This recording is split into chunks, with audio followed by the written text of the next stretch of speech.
The first time my boyfriend ever flinched at a question, I almost didn't notice it. We were sitting at the kitchen table on a Sunday morning, the kind of lazy Sunday where the coffee goes cold before you finish it and neither of you bothers to reheat it. I had been scrolling through photos on my phone, pictures from a friend's baby shower, and without really thinking, I asked him, "Do you think your mom would like something like this? Small gathering, backyard, nothing fancy?" He set his mug down. Just a fraction too carefully. "She's not really the party type," he said, and then he reached for the newspaper like that was the end of it. I remember thinking, that's a strange way to talk about someone's mother. Not she lives too far away, or she's not in great health, or even we're not that close. Just she's not the party type. Like she was a colleague he barely knew, not the woman who raised him. I let it go. That was the first time. It would not be the last. My name is Sarah. I'm 31 years old.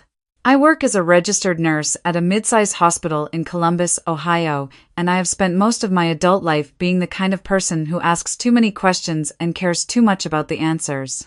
My coworkers joke that I should have been a detective. My mother says it comes from her side that the women in our family have never been able to leave a loose thread alone. I met David at a fundraiser for the Children's Hospital where a mutual friend worked. He was standing near the buffet table looking slightly lost, holding a glass of sparkling water and wearing a tie that was just a little bit crooked. I straightened it for him before I introduced myself. He laughed and said that was either the most forward or the most maternal thing anyone had ever done to him within 60 seconds of meeting them. We talked for 3 hours that night. About our work, he was a structural engineer, about the city, about the particular exhaustion that comes from caring about people professionally. He was thoughtful and a little quiet, and he had this way of listening that made you feel like what you were saying actually mattered. I drove home, thinking about him the whole way. We dated for 7 months before I realized I had never met a single member of his family. At first, I didn't think anything of it. We were both busy. He had moved to Columbus from a smaller town a few years before we met, and I assumed his family was just scattered, the way a lot of people's families are. I have cousins I haven't seen since I was 12. Geography does things to families. I understood that. But then came Thanksgiving. My family does Thanksgiving the way some families do Christmas, fully committed, bordering on theatrical. My mother starts planning in October. There is a seating chart. There are at least 3 pies. It is loud and warm and a little bit chaotic, and I love it completely. I invited David in early November. He said he had other plans. "Family stuff?" I asked. "Something like that," he said. I didn't push. I went to my mother's without him and ate too much sweet potato casserole and sat in the backyard afterward with my sister, watching the neighbor's dog lose its mind over a squirrel, and I told myself it was fine. It was only 7 months. Not every couple spent every holiday together. But in December, when I mentioned Christmas, he said the same thing. "Other plans?" Something like that. The same careful vagueness, the same slight tightening around his eyes that I was starting to recognize as the face he made when he didn't want to be asked a follow-up question. That night, I asked him directly, "Do you have family nearby?" He was quiet for a moment. Then he said, "I have a brother, we're not close." "And your parents?" "My dad passed away when I was 19. My mom is still in the town I grew up in." "Where did you grow up?" He told me. A small town in eastern Ohio, about 2 hours from Columbus. I had driven through the general area once on the way to visit a college friend, years ago. I remembered flat land and grain elevators and the particular gray sky that settles over that part of the state in winter. "Do you ever go back?" I asked. "Not really," he said. And then he changed the subject, and I let him. And I kept letting him for the next 4 months. I want to be honest about something. I am not the kind of person who goes through her partner's phone. I believe in privacy. I believe people are allowed to have things they don't share, histories they're still working through, rooms inside themselves they haven't opened to anyone yet. I was not suspicious of David in the way that word usually means. I didn't think he was hiding another woman or lying about his job or living some secret double life. What I felt was more like worry. The quiet, low-grade kind that sits in your chest and doesn't announce itself. He was a good man. He was kind and present, and he remembered small things, my coffee order, the name of the difficult patient I'd mentioned in passing 2 weeks before, the way I always needed an extra blanket, even in summer. He showed up for me in all the ways that count. But there was a door in him that was always closed, and whenever I got close to it, he would gently, almost imperceptibly, steer me somewhere else. It was a Tuesday in March when I found the photograph. We had been together for almost a year by then. I was at his apartment, I had my own key by that point, and I was looking for a pen in the kitchen junk drawer when I found it tucked underneath a takeout menu and an old grocery list. It was a school photograph. The kind with the swirly blue background that every elementary school in America seems to use. A little boy, maybe 8 or 9 years old, with David's same dark eyes and David's same slightly serious expression. He was wearing a striped shirt. He had a small scar above his left eyebrow. I stood there in the kitchen for a long time. When David came home that evening, I put the photograph on the counter between us without saying anything. He looked at it for a moment. Then he sat down at the kitchen table, very slowly, like his legs had stopped working properly. "That's my nephew," he said. "My brother's son. You've never mentioned him." "I know. How old is he?" 9. "He'll be 10 in July." I sat down across from him. I didn't say anything. I had learned, over the months, that silence was sometimes the only key that actually fit. David was quiet for a long time. Then he said, "His name is Owen. His mother left when he was 2. She had her own problems, her own reasons, I don't know the whole story. After she left, Owen went to live with my mother, because my brother couldn't." He stopped. "My brother has never been able to handle much." "What does that mean?" He looked at the table. "My mother raised Owen mostly on her own. She hasn't been well for a long time. Mentally. She gets these ideas sometimes. She thinks the neighbors are reporting her to the government. She thinks certain foods are poisoned. She stopped letting Owen go to school regularly last year because she became convinced the school was surveilling the family." I felt something cold move through me. "Is Owen okay?" I asked.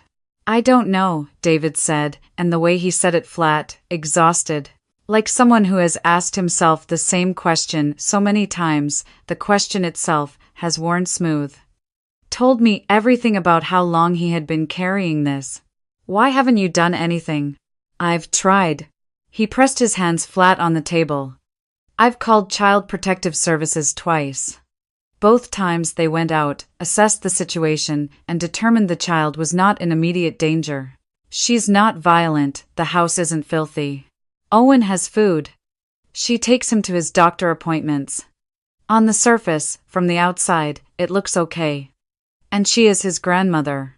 She's been his primary caregiver for 7 years. It's not simple." "Does she know about me?" "No. I haven't told her about you because once she knows about you, she'll start calling you, she'll want to meet you. She'll want to know everything about you and your family and where you work, and then she'll start telling you things that aren't true, and He stopped again. "I didn't want to bring you into it. I didn't know how. I went home that night and sat on my couch for 2 hours without turning on any lights. I am a nurse. I have held the hands of people in the worst moments of their lives. I have watched families fall apart in hospital corridors. I have seen what happens to children who grow up inside situations that look acceptable from the outside. I know the difference between a bruise that happened from falling off a bike and a bruise that didn't. I have made more than one call to Child Protective Services in my career. I understand, in a professional and also deeply personal way, what it means when a child doesn't have a safe person. Owen had no safe person. He had a grandmother who loved him, probably, in whatever way she was capable of, but who was also not well enough to distinguish between a real threat and an imagined one. He had a father who was absent and apparently not functional. He had an uncle who lived 2 hours away and had filed 2 reports that went nowhere and then, because he didn't know what else to do, had put a school photograph in a kitchen drawer and tried to keep living his life. I am not going to pretend I made the next decision rationally. I didn't sleep well that night or the next. I went to work and came home and went to work again. I thought about it constantly in the elevator, between patients, while I was making dinner. And then on a Saturday morning 3 weeks later, while David was out of town for a work conference, I got in my car and I drove east. I want to be clear, I was not trying to go behind David's back out of distrust. I was going because I am someone who has to see things with her own eyes, and because something about that little boy's face in that photograph, serious and dark-eyed and already a little bit braced, would not leave me alone. The town was smaller than I expected and bigger than I wanted it to be. I found the address through the county assessor's website, which is public record. It took me 12 minutes. The house was on a street of houses that all looked like they had been built the same decade and had aged at different rates. David's mother's house had vinyl siding that had gone slightly gray and a front yard that was more bare dirt than grass. There was a child's bicycle chained to the porch railing. It was the right size for a 9-year-old. I sat in my car for a long time. I was not going to knock on the door. That was not the plan. I wasn't sure I had a plan, exactly. But then the front door opened and a boy came out. He had David's eyes. He sat down on the porch steps and took a small notebook out of his jacket pocket and started writing in it, and something about the sight of him 9 years old, sitting on the porch alone on a Saturday morning, writing in a notebook made my chest do something complicated. I got out of the car. I walked up to the edge of the yard and stopped. "Hi," I said, "I'm sorry to bother you. I'm a friend of your Uncle David's." He looked up. He didn't seem scared, exactly, but he was careful in the way children get careful when they've learned to be. "He never mentioned you," he said. "I know. That sounds about right for him." I smiled. "What are you writing?" He thought about it for a second, like he was deciding whether to answer. "Lists," he said finally. "I make lists of things I want to do when I grow up." "What's on the list today?" "See the ocean. Build a bridge." He paused. "Eat a lobster." "Those are excellent goals," I said. His name was Owen, and he was 9 years old, and he was smarter and more self-contained than any child that age should have to be. We talked for maybe 20 minutes, sitting on the porch steps with a respectable amount of distance between us, while I tried to get a sense of things without asking anything that would frighten him. He told me his grandmother was sleeping. She slept a lot, he said, matter-of-factly, the way he said everything. He told me he had missed a lot of school this year. He told me that sometimes his grandmother got scared about things and it was hard to explain to her that they were okay. He said it the way you say something you've been saying for so long it has stopped having weight. Before I left, I gave him my phone number written on the back of a gas station receipt. I told him he could call me if he ever needed anything. He looked at the receipt for a moment and then folded it in half and put it in his notebook. I drove back to Columbus and I cried for about 40 miles. David called that evening. I told him where I had been. The silence on the phone was the longest silence I have ever experienced. It lasted long enough that I checked to make sure the call hadn't dropped. Then he said, "Sarah." "I know," I said. "That wasn't. I know. I know it wasn't the right thing to do, and I know I should have talked to you first, and I know you've been trying to handle this in your own way for a long time. I know all of that. But I met him, David. I met Owen. And I need you to know that I'm not going to be able to pretend I didn't." Another long silence. "He's a good kid," David said finally, and his voice had something broken at the edges of it. "He really is," I said. "He wants to build a bridge someday." David came home from the conference on Sunday night.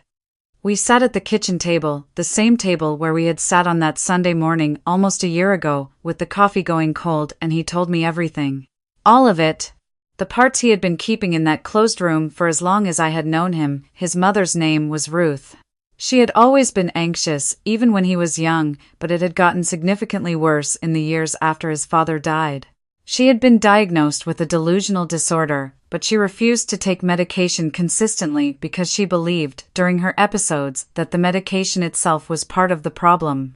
His brother, Owen's father, had struggled with addiction for most of his adult life and was currently living in another state with no steady contact. After Owen's mother left, Ruth had stepped in without hesitation. Whatever else she was, she loved Owen. David had to give her that. She took him to his appointments, she fed him. She held him when he had nightmares. She also told him, periodically, that the mailman was a federal informant, and that they needed to keep the curtains closed because of the cameras, and that certain people at school were not to be trusted.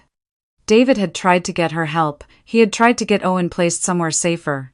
The system kept telling him the threshold hadn't been met. What would the threshold be? I asked. I've asked that question, he said. The answers are never satisfying. I reached across the table and took his hand. I want to help, I said. Not as a favor. Not because I feel sorry for anyone, but I have resources you don't have. I know people who know people. I have a colleague who used to work in family services. Will you let me try? He looked at me for a long time. You went to see him without telling me, he said. I should probably still be upset about that. Probably, I agreed. He put my number in his notebook, I added. In case he ever needs help. David closed his eyes briefly. When he opened them, there was something different there, not relief, exactly, but something like the beginning of it. Like a window being opened in a room that had been shut for too long. Okay, he said, let's try. What happened over the next 3 months was not a movie montage. It was paperwork and phone calls and a meeting with a family law attorney that cost more than I wanted to think about. It was a formal petition for guardianship filed by David, backed up by documentation and testimony, and the professional opinion of 2 people who had now assessed Ruth's condition and Owen's living situation more carefully than anyone had before. It was my colleague in family services making a call that opened a door that had been stuck. It was Ruth, in a moment of clarity that her doctor said did happen, sometimes looking at the paperwork and then looking at her grandson and saying, very quietly, that she knew she wasn't always okay, and that she didn't want Owen to pay for that. It was Owen sitting in a family court waiting room with his notebook, adding to his list. The judge granted temporary guardianship to David on a Thursday in June, with a review scheduled for 6 months later. David called me from the courthouse parking lot. I was on my lunch break, sitting in the hospital cafeteria, and I had to press my hand over my mouth to keep from making a noise that would have alarmed the people at the next table. Owen moved into David's apartment 2 weeks later. We spent an entire weekend turning the guest room into something suitable for a 9-year-old who wanted to be a structural engineer and had never seen the ocean. David bought a desk. I found a poster of the Golden Gate Bridge at a used bookstore. Owen stood in the doorway of the room for a long moment without saying anything. Then he said, "This is the nicest room I've ever had." I had to go make coffee I didn't want, so that he wouldn't see my face. Ruth went voluntarily into a residential treatment program in July. Her doctor said it was the most hopeful sign he had seen in years. David visited her twice a month. Owen wrote her letters. She wrote back real letters, on paper, in an envelope with a stamp about her day and the garden they let residents tend, and a cat named Biscuit who lived at the facility and had decided she was his person. The 6-month review came and went. Guardianship was made permanent in December. We celebrated at a diner because Owen had requested pancakes specifically, and because David said some things are better celebrated in a diner than anywhere else. Owen ordered a stack that was taller than seemed structurally advisable. David and I ordered coffee that we actually finished this time. At some point during the meal, Owen looked up from his notebook and said, "Are you two going to get married?" David choked on his coffee. "We haven't talked about that yet," I said, very calmly. "You should," Owen said, with the complete confidence of someone who had not yet learned that adults found this kind of thing complicated. "It would make the guardianship paperwork easier." I looked it up. "You looked it up," David repeated. "I make lists," Owen said. "Research is part of the process." I looked at David. David looked at me. I thought about the Sunday morning with the cold coffee and the kitchen table, the carefully set-down mug, the flinch I almost didn't notice. I thought about the photograph in the junk drawer, and the porch steps, and the folded gas station receipt disappearing into a 9-year-old's notebook. I thought about all the things that could have stayed closed and didn't, and all the rooms that had been opened, one by one, until there was light in all of them. I thought, this is what it looks like when something that was broken finds its shape again. He's not wrong about the paperwork, I said. David laughed, the real kind, the kind that doesn't plan itself, and Owen went back to his pancakes with the satisfied expression of someone who has made an excellent point and knows it. Outside, the December snow was starting to come down over Columbus. Inside, the coffee was warm and the pancakes were too tall, and the list in the notebook kept growing: ocean, bridge, lobster, and now, in new ink, somewhere near the bottom of the page, where I wouldn't see it until much later, real family.